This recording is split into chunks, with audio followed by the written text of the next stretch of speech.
Hey there. Today, we're going to do something a little different. Instead of just talking about a topic, we're actually going to experience it together. This is a short, guided practice on finding a moment of real presence in the middle of a busy day.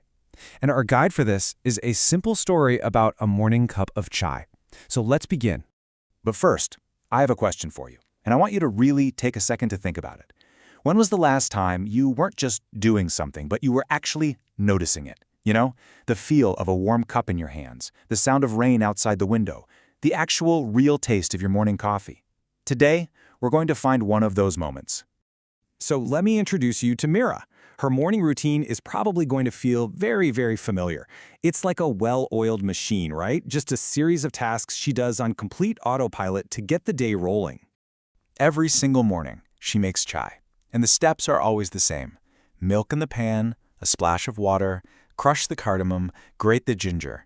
She moves with this muscle memory that's been built over thousands of repetitions. She barely even needs to look.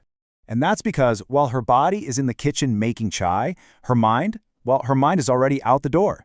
It's running through that mental checklist, Find the water bottle, find the gym shoes, try to guess how bad the traffic is going to be.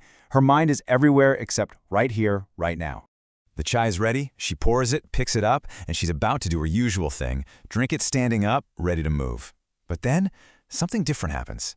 Just this tiny, totally unplanned decision that changes the whole feel of her morning. For no particular reason at all. There's no big event, no conscious thought like, I should be more mindful. No, it's just a spontaneous, quiet little impulse. She just sits down. You can almost hear the chair give a faint sigh in the quiet house. And for just a moment, the world and its endless lists of demands, it all just stops. And this is maybe the most important part. She doesn't have an hour to go off and meditate. She doesn't even have 10 minutes. She has about 4 minutes, a tiny, precious window of time before the day needs her again. Okay, so this is where her story becomes our practice. I want to invite you to join Meera in this moment, to kind of share in this experience with her. I want you to try this right now. Seriously, if you have a cup or a glass nearby of coffee, tea, water, doesn't matter, go ahead and pick it up. We're going to experience this first sip together. All right, now pick up your cup with both hands. Just hold it, and just notice. What's the very first thing your senses pick up?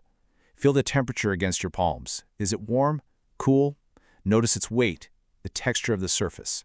Try to observe it like you're holding this object for the very first time in your life.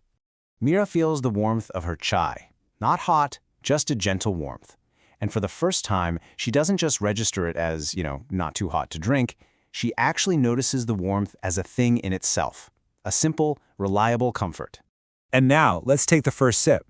This isn't about hydration or caffeine. This is about one thing and one thing only, actually, truly tasting.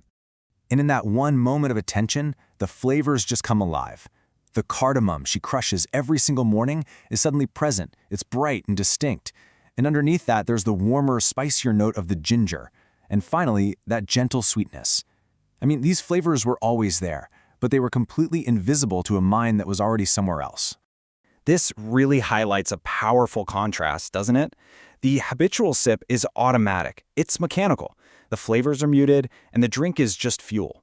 But the mindful sip, that's intentional. It transforms a simple action into this full sensory experience, unlocking the flavors that were there all along. And think about this for a second. 11 years. She has made this exact same chai thousands of times. But in this one moment of quiet attention, it's as if she is tasting it for the very first time. The sound of a distant shower stops. Her 4 minutes are up. But the effect of this brief pause, it doesn't just vanish. It leaves a quiet, lingering impression. She finishes her chai. Usually, it takes her about 45 seconds. Today, it takes 90. That's the only difference.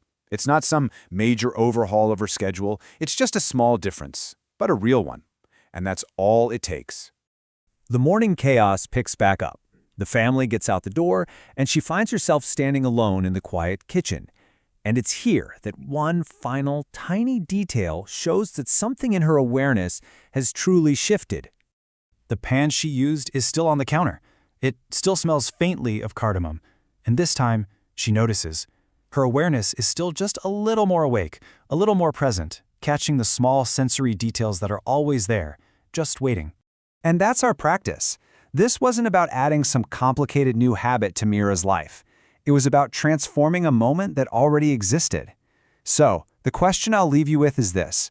What small, familiar moment in your day could be your cardamom moment?